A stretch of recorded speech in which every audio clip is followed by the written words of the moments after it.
26살 때 죽으셨던, 순교하셨던 선교사님 계십니다. 나이 28살 때 에콰도르를 아우칸 인들에게 창으로 찔러 죽이는 단 무려 6명이 그 중에 한 분이십니다. 그분이 1951년 라디오 설교에서 전했던 복음입니다. 사도행전 26장 22절에서 23절 말씀입니다. 하나님의 도우심을 받아 내가 오늘까지 서서 높고 낮은 사람 앞에 증거하는 것은 선지자들과 모세가 반드시 되리라고 말한 것밖에 없으니 곧 그리스도가 고난을 받으실 것과 죽은 자 가운데 먼저 다시 살아나사 이스라엘과 이방인들에게 빛을 선전하리라 함이니라 하니라.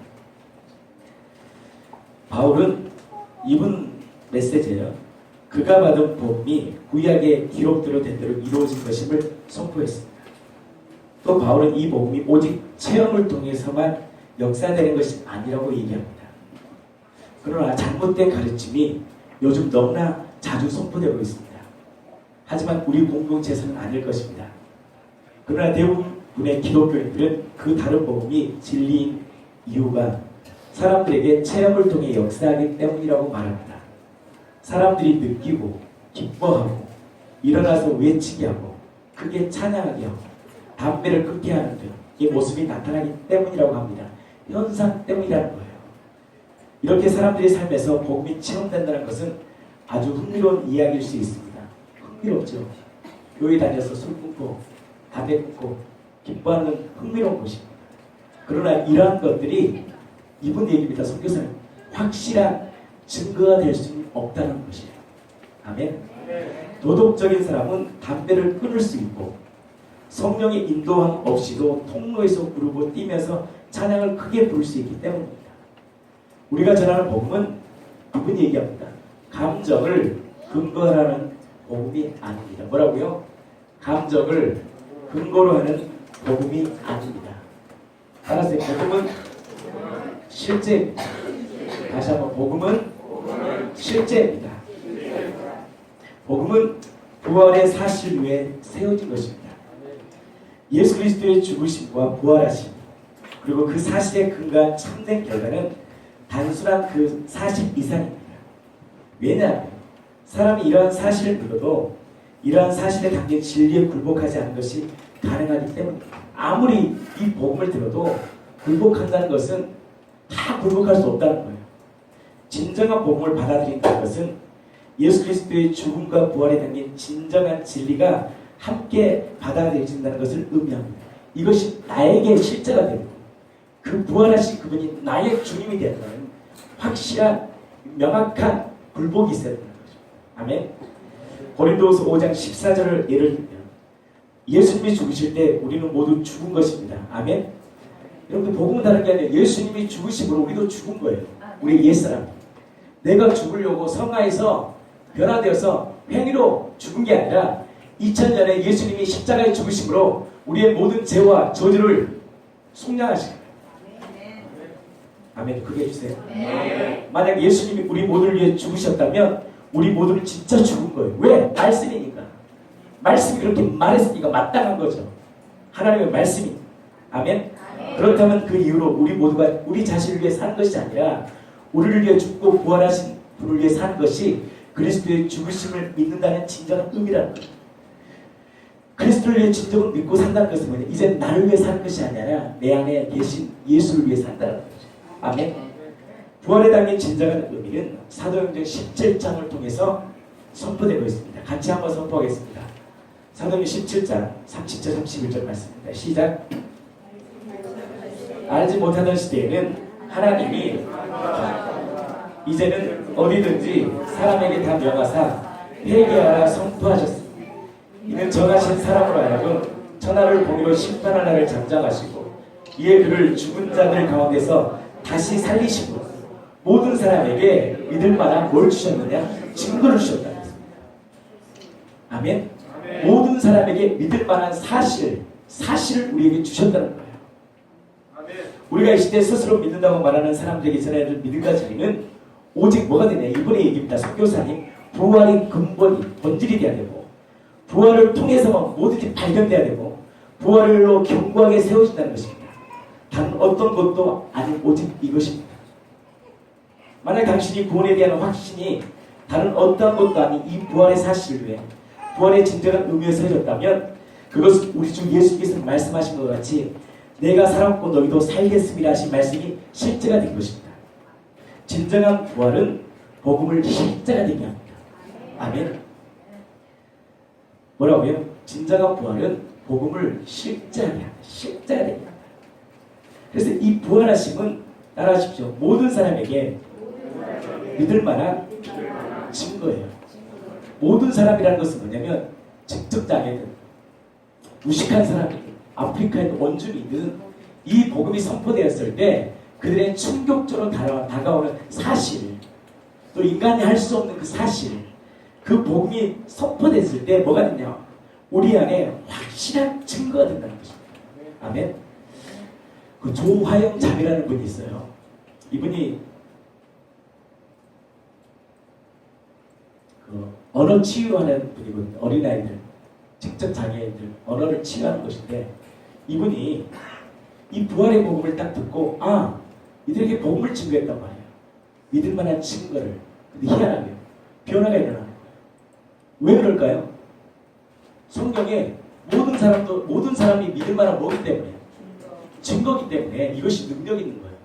왜? 이것이 누구의 말씀이기 때문에 하나님의 말씀이기 때문에 능력이 있는 거예요. 모든 사람이 믿을 만한 증거라는 것은 왜? 그것이 하나님의 말씀이기 때문에 능력이 있는 거예요. 십자가 죽으신 것 부활이기 때문에 능력이 있는 것이 아니라 이 말씀이 하나님의 말씀이기 때문에 능력이 있는 거예요. 그 말씀이기 때문에 반드시 하나님이 그 말씀을 지켜야 되고 이루셔야 돼요. 그래서 하나님은 모든 사람에게 믿을 만한 확실한 증거를 줍니다. 제가 이 시간에 간증 하나를 보여드릴게요. 짧은 4분 몇 초짜리입니다. 조화영 자매님 간증 한번 보겠습니다. 제가 직장에서 만나는 아이들은 모두 언어 발달 장애아예요. 그리고 아이들의 언어 발달 수준은 대부분 2세에서 3세 수준이었는데요. 모든 사물의 이름을 통일해서 엄마라고 부르는 아이도 있었고 하고 발성만 하는 아이, 또 알아들을 수 없는 자신만의 언어를 사용하는 아이도 있었습니다.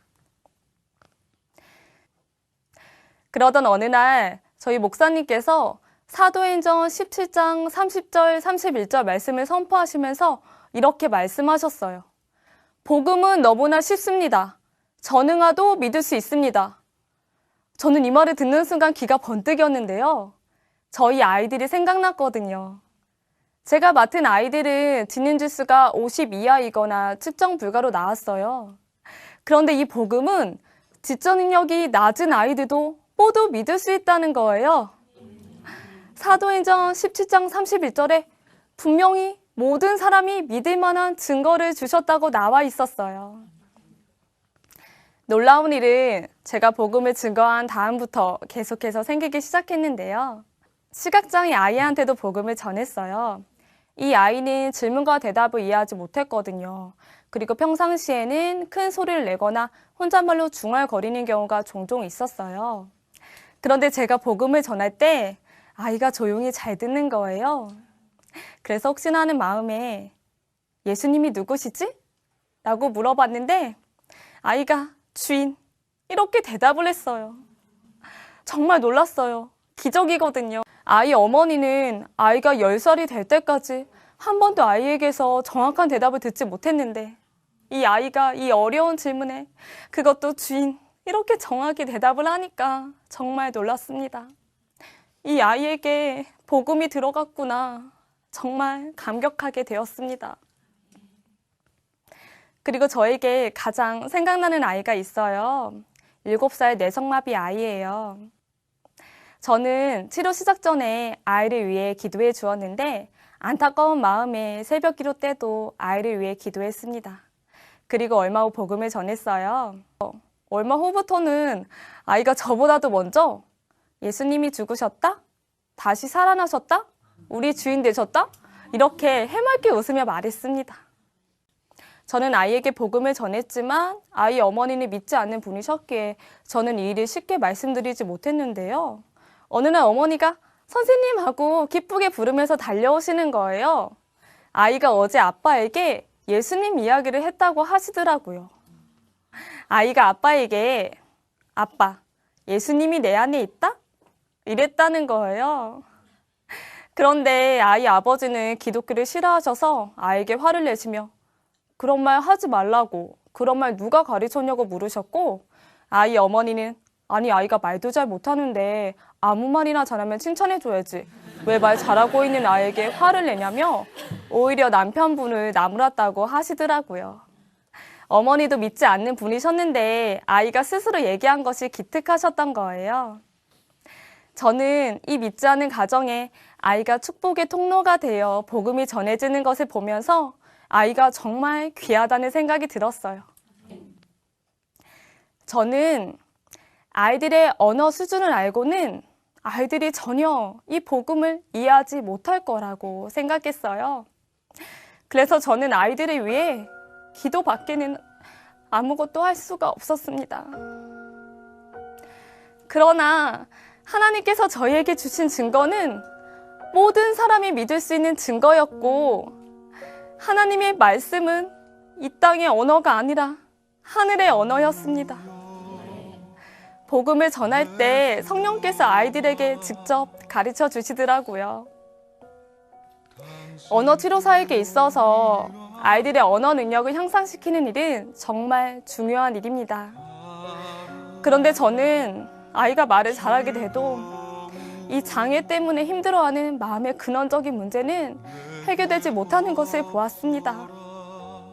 그런데 이 복음이 아이들을 자유케 했습니다. 복음이 아이들을 춤추게 했습니다. 이 복음이 아이들에게 천국 소망을 품게 했습니다. 저는 자신 있게 말할 수 있습니다. 이 부활의 증거로 모든 사람이 예수님을 믿을 수 있고 진정한 자유와 기쁨을 얻게 될 수 있습니다. 그리고 이 놀라운 복음의 능력을 보게 하시고 큰 확신을 주신 하나님께 영광을 돌립니다. 감사합니다. 지적장애가 죽으심과 부활을 얘기하면 이해하겠습니까? 이해할까요? 이해 안 할까요? 이해가 안 가죠. 근데 왜 이것이 능력이냐? 모든 사람에게 믿을 만한 증거라고 주님이 말씀하셨기 때문에 능력인 거예요. 누가 역사하시냐? 성령이 역사하는 거예요. 아멘? 이것이 능력이에요. 모든 사람에게 믿을 만한 증거다 그러기 때문에 하나님은 그 말씀에 반드시 이루어야 되는데 어떻게 역사하시냐? 성령이 역사해요. 근데 이 지적장애는 뭐가 없어요? 자기의 생각이 없는 거예요. 자기 나름대로 이 정의되지 않는 거예요. 그리고 어떻게 해요? 그 말씀을 받아들이는 거예요. 근데 왜 우리는 안 돼? 내가 가진 게 너무 많아. 가시 같은 거예요. 아멘? 죽으심과 부활의 개념보다 더 중요한 사실은 하나님이 모든 믿을 만한 증거를 주셨는데 그 증거가 뭐냐? 죽으심과 부활하심이에요.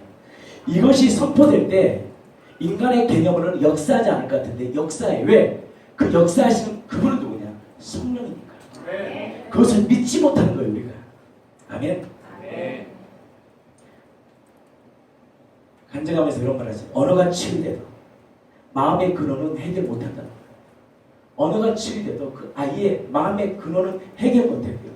언제 해결되냐? 그 마음의 주인이 예수님이 줄 때, 될 때 해결되는 거예요. 그래서 어린아이들, 지적장애 누구든 다 동일해요. 어떤 누구도 마음의 주인이 예수님이 될 때만이 근원이 해결되는 것입니다. 근데 이것이 우리를 자유케 하고 이것이 우리에게 뭘 주냐? 영원한 천국 소망을 준다는 거예요. 아멘. 저는 이 복음의 능력이 저와 여러분의 삶 가운데 있기를 예수님의 이름으로 진심으로 축복합니다. 부활은 모든 사람에게 믿을 만한 증거예요. 아멘. 누가 말씀했습니까?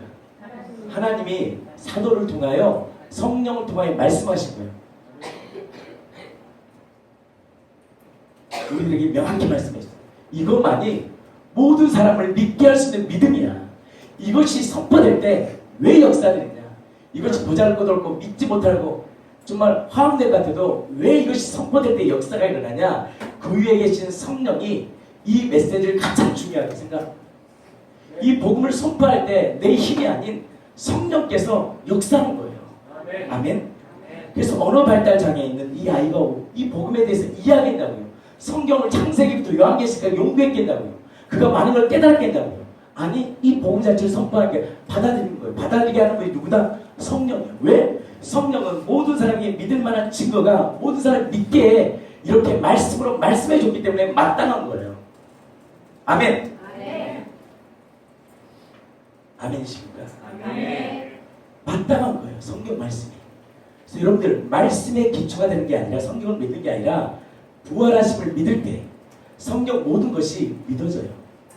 근데 이것이 왜 우리 안에 안 되느냐 함께 보겠습니다. 고린도후서 4장 4절입니다.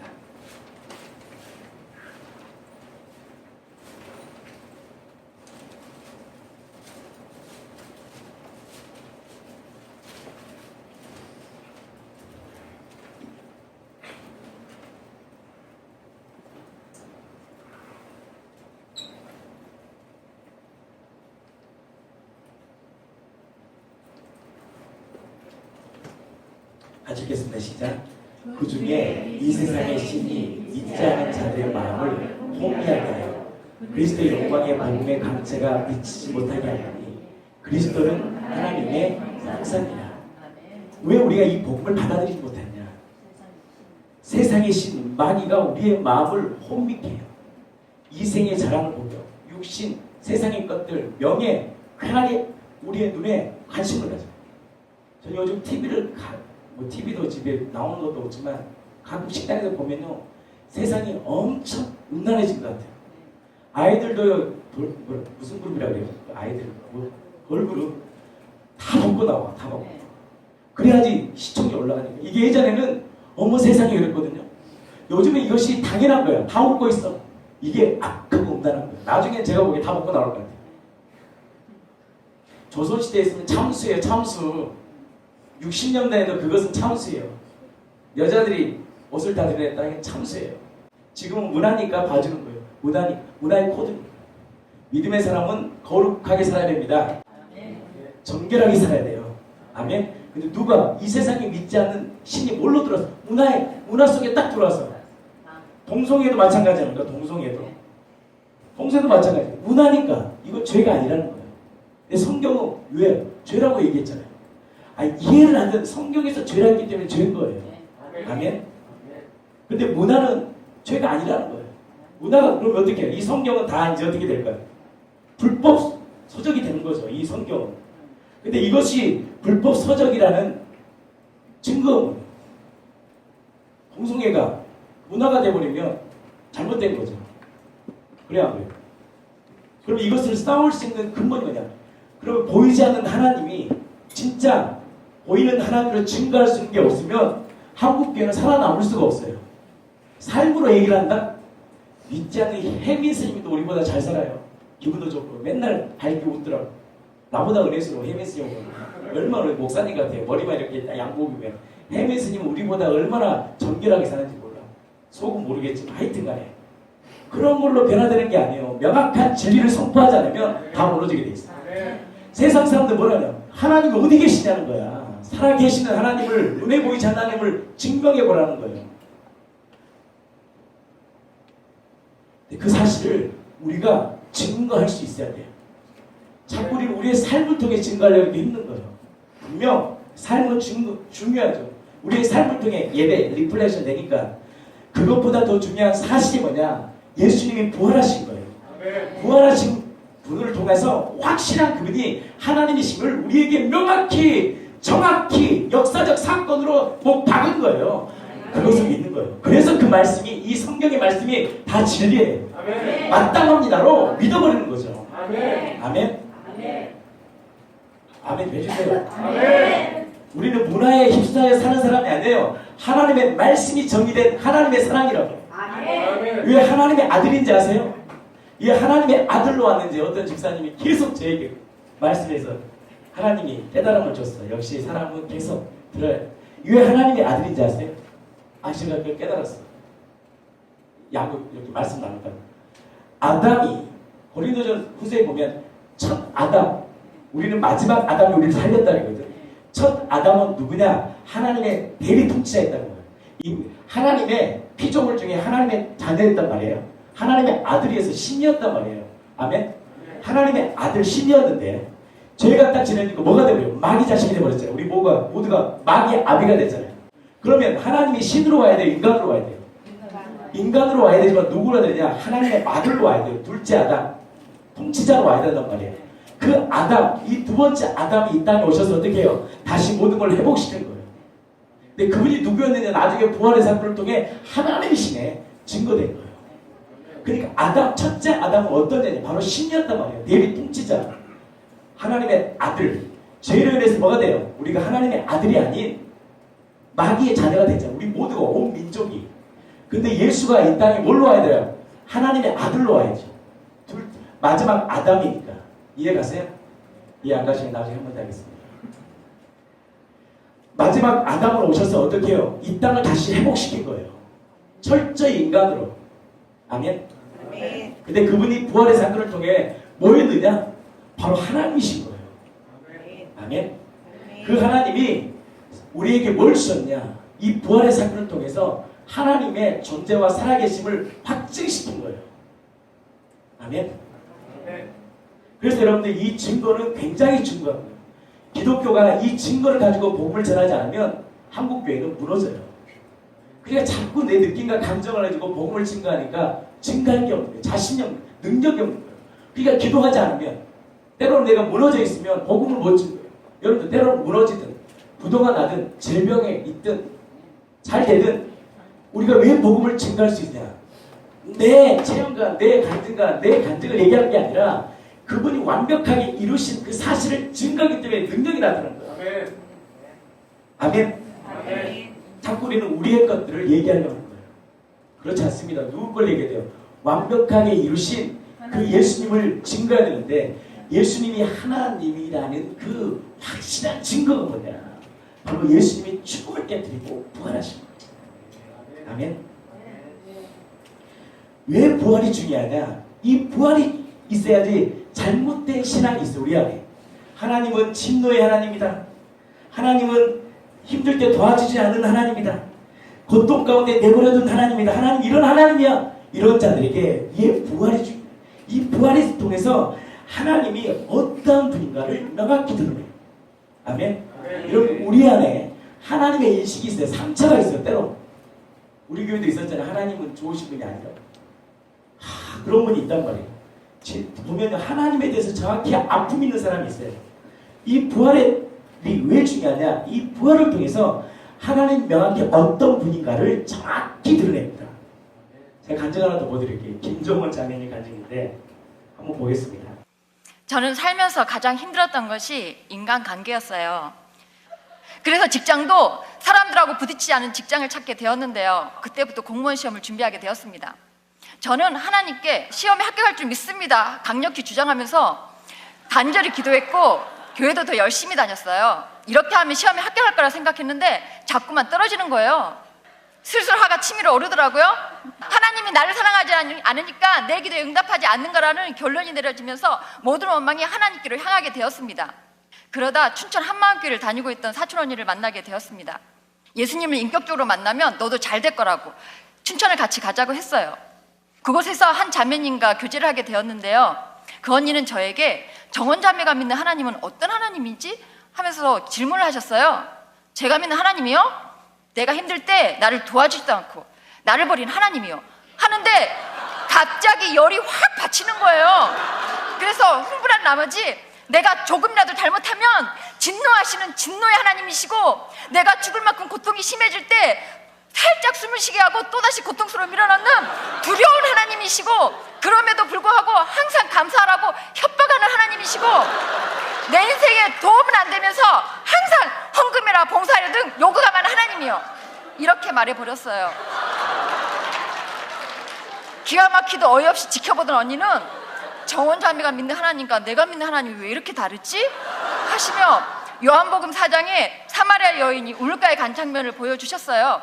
사마리아 여인 대신 정원자매가 그 자리에 있었다면 예수님은 과연 누구를 만나셨을까? 물으시는데 내가 거기 있었다면 나를 만나 주셨겠구나 싶은 거예요. 예수님의 사랑과 인격 앞에 저의 마음이 조금씩 열리고 있었습니다. 그러자 언니는 예수님을 어떻게 하나님으로 믿을 수 있는지 말씀해 주셨어요. 아, 그렇구나. 미리 약속하신 예언을 통해서 제자들이 예수님이 바로 하나님이신 것을 알아봤구나. 그래서 도마가 다시 살아나신 예수님을 본 순간 나의 주, 나의 하나님이라고 고백했구나. 이것이 알아지면서 부활하신 예수님 앞에 서게 되니까 저의 실상과 저의 죄가 선명히 보였습니다. 구약의 이스라엘 백성들이 출애굽시켜 주신 하나님을 버리고 금송아지를 만들어 하나님으로 우상 숭배했던 것처럼 저도 제가 원하는 하나님을 제 마음대로 만들어서 우상 숭배를 하고 있었던 거예요. 저의 마음속에는 정작 하나님이 계시지 않았습니다. 죽으면 지옥이었습니다. 내 뜻대로 되지 않는다고 하나님께 진노하고 원망하고 협박을 했어요. 2000년 전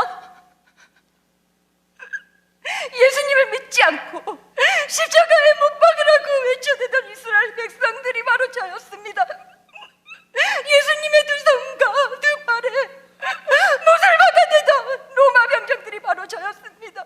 오늘 고백하잖아요. 이 사람은 힘들 때 도와주신 하나님, 진노의 하나님, 늘 두려운 하나님. 그러니까 종교가 우리 교회를 다녀도 어떤 분은 율법주의에 빠진 사람이 있고 어떤 분은 신비주의예요. 그러니까 맨날 약 먹어야 돼. 약. 예배 가운데 약을 안 먹으면 그날은 살 수가 없고, 어떤 사람은 율법주의, 어떤 사람은 금욕주의, 자기를 처방하는 사람. 그러니까 각자의 믿는 하나님이 있어요. 근데 왜 그러냐? 신앙 체계가 이 부활하심이 명확하지 않으면 각자의 믿는 하나님으로 인해 결국 어떻게 하나님을 떠나요. 자유가 없어. 자, 부활하심이 왜 그렇게 중요하냐? 부활하심을 통해서 우리에게 원하는 게 없는 거야. 내가 너에게 주인 되려고 죽은 거야. 난 너에게 원하는 게 없어. 내가 이전에 다 너를 위해 죽었어. 이거 믿어줘. 믿어. 회개는 우리가 이 부활하심 회개가 없으면 어떤 게 다 두려운 존재예요. 예수 안 믿으면 지옥 가니까 믿는 거고, 예수 안 믿으면 뭔가 벌 주는 하나님을 믿으니까 자꾸 하나님이 어떠냐? 자유함이 없는 두려운 하나님이 되지만 이 부활의 주를 왜 보냐? 그분이 선명하게 그분이 왜 십자가에 죽어야 되는지를 선명히 보일 수 있는 키가 뭐냐? 예수님의 부활하심이에요. 아멘. 사랑이라는 게 사랑. 아멘. 우리를 채찍질하고 우리를 정죄하고 우리를 어떤 율법을 얽매이고 우리를 더럽게 해서 믿으려고 있는 하나님이 아니라 부활하심을 통하여 완전한 뭘 주고 싶어서 기쁨과 자유를 주고 싶어서. 걱정하지 마. 내가 너를 위해 다 십자가에 죽었어. 내가 너 피로 모든 걸 다 이루었어. 라는 증거가 뭐냐? 예수님이 부활하심 우리에게 뭐예요? 주신 거예요. 그래서 이 부활하심이 명확히 보이면 죄가 명확히 보여요. 죄는 뭐예요? 그러면 왜 내가 그토록 힘들었지? 왜 그토록 내가 두려워했지? 내가 주인 됐어. 그 주인됨을 그 부활의 사건을 통해서 그분이 우리의 오늘 주인이네 믿으면 생명이 내 안에 일어나는 거예요. 기쁜 소식이에요. 절망의 소식이에요. 기쁜 소식이에요. 근데 그것을 어떻게 했다? 미리 약속한 예언으로 예수님을 하나님으로 믿겠다는 거예요. 왜? 인간이 안 믿으니까. 철저히 1400년 수천의 시간을 통해서 미리 약속하여 예언해서 예수님을 하나님으로 믿겠다는 것입니다. 그래서 요한복음 5장에 보면 너희가 성경으로 영생을 얻는 줄 알고 성경을 읽는다고 영생 얻는 게 아니에요. 성경 판다고 영생 얻는 게 아니에요. 성경은 누구에 대한 기록이다? 나에 대한 기록이야. 성경은요 예수님에 대한 기록이에요. 어떤 기록? 미리 예언하고 내가 너희를 위해 죽으시고 죽고 부활할 거야. 너희들 영원한 생명을 줄 거야. 이것을 예언해놓고 그때로 인간에 여기서 이 땅에 오셔서 이것을 성취해버린 거야. 이것을 믿으라는 거야. 아멘. 그것이 선명해 보여줄 때 내 죄가 예수님이 부활이 선명하면 선명할수록 내 죄가 선명해져요. 부활이 선명할수록 혼미가 걷어져. 여러분들 부활이 선명하면 선명할수록 혼미가 걷어져요. 명확해지더라고. 아니건 아니야. 왜? 하나님의 말씀이니까. 이걸 주석으로 풀 필요도 없는 거예요. 그 목사님 그러더라고. 모든 사람이 죄를 범했대. 그것이 자기는 믿어지지 않는데요. 어떻게 그거 하나 했다 모든 사람이 죄를 범하냐는 거예요. 그래 안 그래? 왜 믿었냐? 부활의 사건을 들은 거예요. 성경의 말씀이니까 마땅합니다라고 믿어진다는 거예요.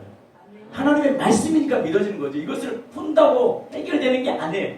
그래서 믿음의 전제는 뭐냐? 바른 복음은 바로 예수님의 부활의 사건을 통해서 그분이 누구인가를 얻게 하는 가장 큰 핵심의 복음이 뭐냐? 부활하심이에요. 그것이 믿어지면 성경과 예수께서 하신 모든 말씀이 어디 믿어지는 거예요. 아멘. 저 이번에 봤던 분은 좀 이렇게 성격이 걸걸하잖아요. 인간관계 별로 안 좋을 것 같아. 딱 봐도 고생 좀 할 것 같아. 지금도 고생할 것 같아. 이게 고생해요. 이 대도 고생하더라고요. 근데 이번에는요, 제가 한 분을 더 소개하겠습니다. 이분은 천사표예요. 남들이 보기에는 천사예요. 천사예요. 남들이 보기에는 좀 이따 보이세요? 여러분들 이것도 악한 겁니다. 다 저 보면 사람이 좋은 것 같아요? 안 좋은 것 같아요? 안 좋은 거예요. 두려워. 이게 뭐냐? 악한 거예요. 이분이 그런 거예요. 자기는 천사였대. 근데 자기가 천사가 아니에요. 마음에는요. 얼굴도 봐. 안 보이죠? 얼굴도 천사처럼 보였어요. 그러니까 늘 배려하고 그랬구나. 늘 양보하고 늘 웃고. 근데 자기가 고백하는 거예요. 왜 그랬냐? 사람이 두려워서 그래요. 이게 이중성이라는 거예요. 왜? 내 안에 뭐가 있냐? 사람이 두려워. 이것도 악한 거예요. 사람이 두려워서 배려하는 거예요. 이것도 여러분들 주인된 거예요. 내가 주인된 거예요. 두려우니까 다. 두려우니까 눈치 보는 거죠. 여러분들 하나님 눈치만 보세요. 그리고 아까 제가 얘기했잖아요. 여러분 예배 시간 똑바로 시간 지키십시오. 믿음을 가진 사람들, 믿지 않는 사람들, 믿어본 사람 제가 말 안 합니다. 그래야지 믿지 않는 사람들이 와서 이거 이외에 포스가 있네. 장난이 아니네. 그러지 않을까요?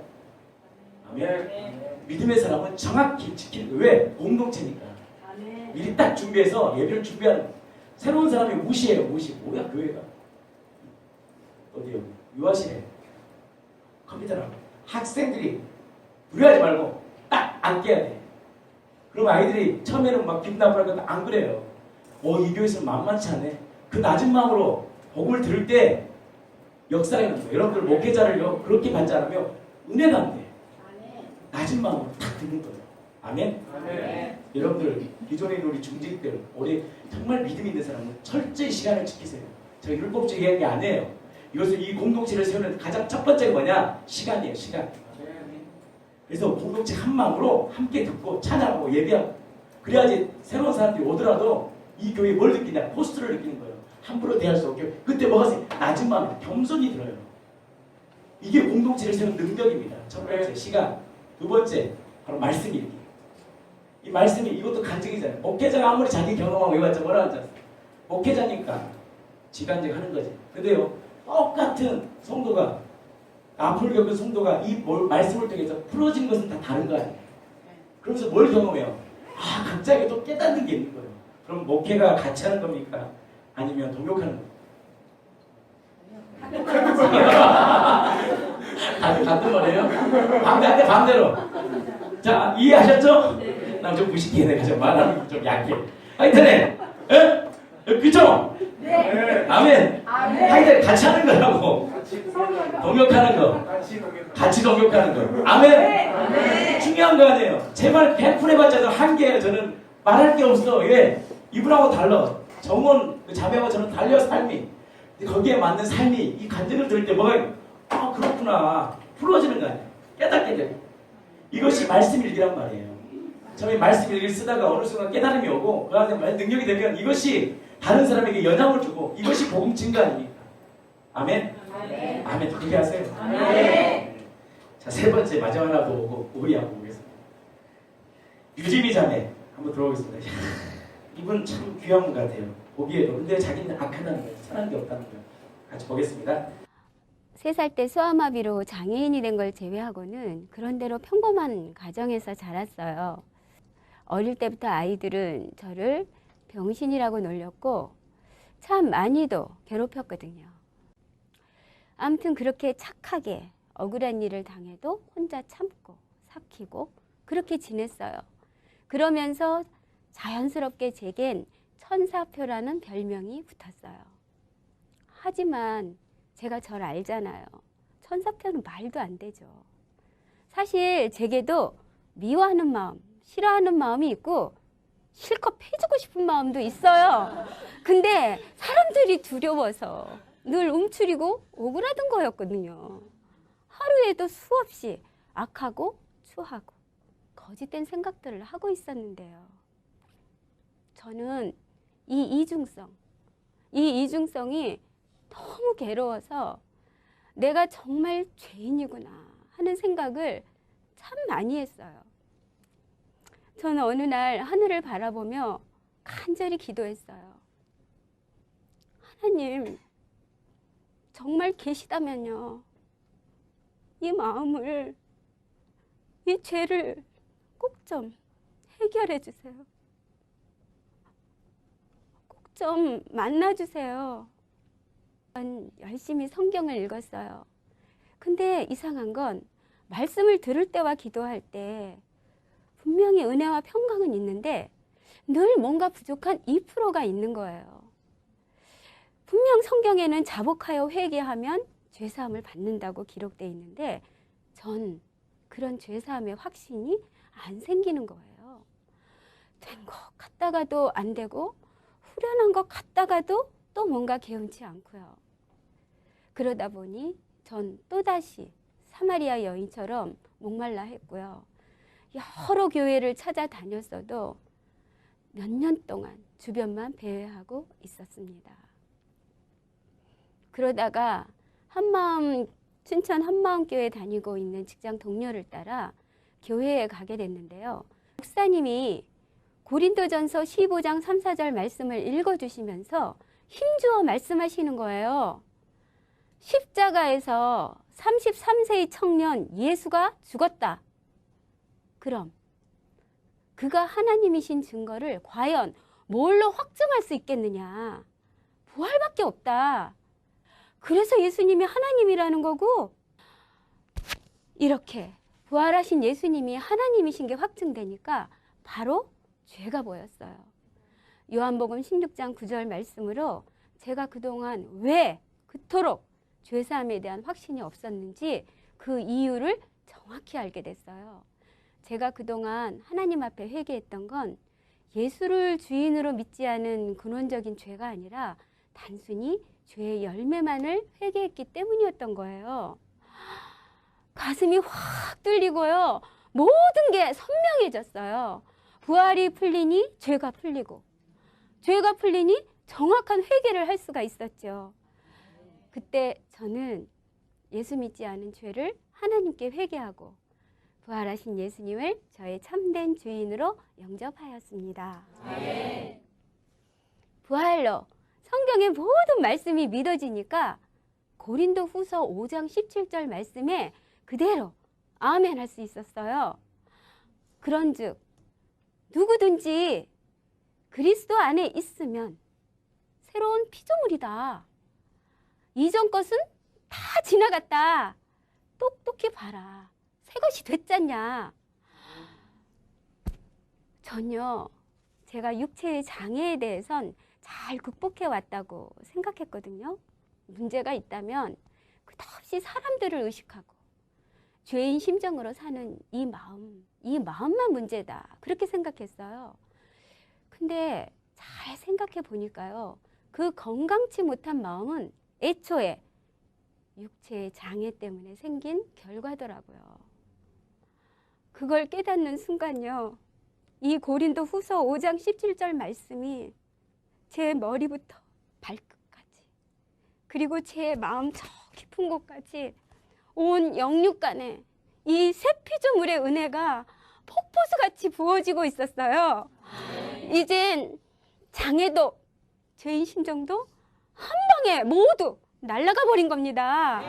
이전 것은 분명히 지나갔고요. 이제 저는 예수님 안에서 새 피조물 된 저의 모습을 정확히 보고 오직 하나님의 인정과 칭찬을 구하는 사람이 이미 된 것입니다. 정말 기뻤어요. 이젠 칭찬받기 위해 웃는 게 아니라 절로 웃게 되었고요. 진리 되신 예수님이 제 안에 계시니까 날마다 기쁨이 넘쳐 흘렀습니다. 어두운 저 다락방에서 죽음을 생각했던 저를 밝은 곳으로 인도해서 천국 소망을 주시고 새 피조물로 담대히 영혼을 살리는 사명까지 주신 하나님께 감사와 찬송을 드립니다. 저는 끝까지 이 사명에 충성하다가 주님 앞에 서는 날 착하고 충성스러운 종이라고 칭찬받고 싶습니다. 여러분께서도 진정한 주인이신 예수님을 만나 정말 새 피조물의 삶을 사시기를 기원합니다. 감사합니다. 왜 교회가 끊임없이 표적을 얘기해야 되느냐? 이 부활의 표적을 얘기하다 보면 확증이 되면 뭐가 보인다는 거예요? 여러분들 죄가 보여야 돼요. 죄 사함이 없이는 절대 하나님이 내 안에 거할 수 없습니다. 근데 왜 부활과 죄 사함이 연관되느냐? 이분을 통해 부활의 사실이 그분이 하나님이라는 게 믿어지면 선명해지면 그 빛이 내 안에 어둠이 딱 보이는 거예요. 그러니까 얘기하잖아요. 맨날 죄의 열매만 고백하는 그게 아니라 근원적인 게 내가 왜 이렇게 고통받느냐, 왜 기쁨이 없느냐. 여기서 기쁨은 세상이 말하는 게 아니라 하늘에서 부르는 안전. 여러분들 기쁘면 평안이 문제. 이제는 안심하다 이게 평안이거든. 아멘. 세상에 개락적인 기쁨이 아니라 하나님 주신 평안이 문제. 이제 안심이다. 이제 내가 안심됐다는 게 하나님 주신 평안이에요. 아멘. 이제 내가 안심으로 살아갈 수 있겠구나. 이것이 딱 믿어지는 거예요. 평강이 오는 거예요. 제가 이 딱 믿어진 데 뭐예요?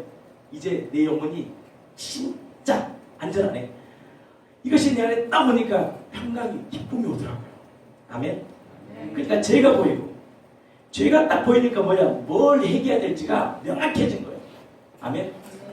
그러니까 성령이 역사하니까 성령의 능력으로 뭘 고백해요? 성령 그대로 말씀 예수 안에 있는 뭐요? 나는 새로운 피조물이다 라고 얘기하는 거예요. 나의 모습하고 전혀 상관없는 거예요. 2000년 이루신 그분이 나를 새롭게 하셨다. 이 말씀이 믿어지는 거예요. 아멘. 나는 이 공동체 안에 이 은혜가 있기를 축복합니다. 그러니까 믿어지는 거죠. 근데 우리가 왜 합니다? 내 상황은 똑같거든. 또 무너지거든. 옛사람이 끊임없이 싸우거든요. 마귀가 가만히 있겠어요. 거기에 반응한 것이 아니라 2000년 이루신 그분의 사건을 반응하는 거예요. 자꾸 우리는 뭐에 반응하냐? 은혜 받고도 자꾸 내 옛사람에 반응하고 있는 거예요. 그러니까 무너지지. 내 사람을 보면 도대체 회복되지 않을 것 같아요. 여러분 우리 죽을 때까지 죄와 싸워야 돼요. 아멘. 피 흘리기까지 싸워야 돼. 근데 우리가 더 중요한 거냐? 그 하나님이 이제 다 이루신 그 사실을 믿으라는 거예요. 아멘. 나는 이 공동체 안에 이 복음의 능력이 경험돼요. 평생 예수님 증거하며 살아가는 복된 인생 되기를 예수님의 이름으로 진심으로 축복합니다. 아멘. 기도합니다.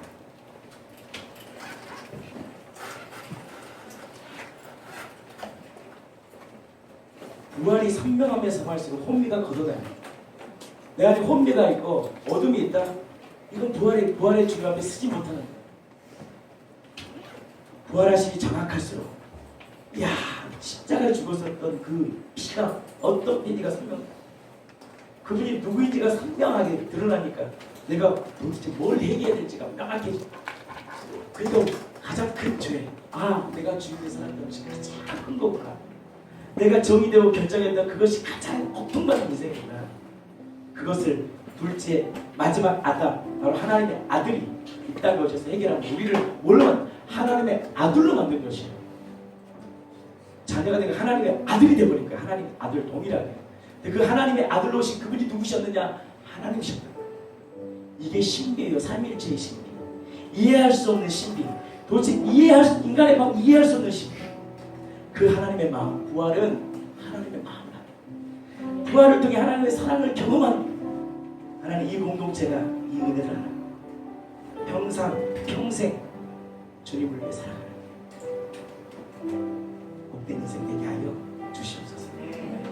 예수님 이름으로 기도합니다. 아멘.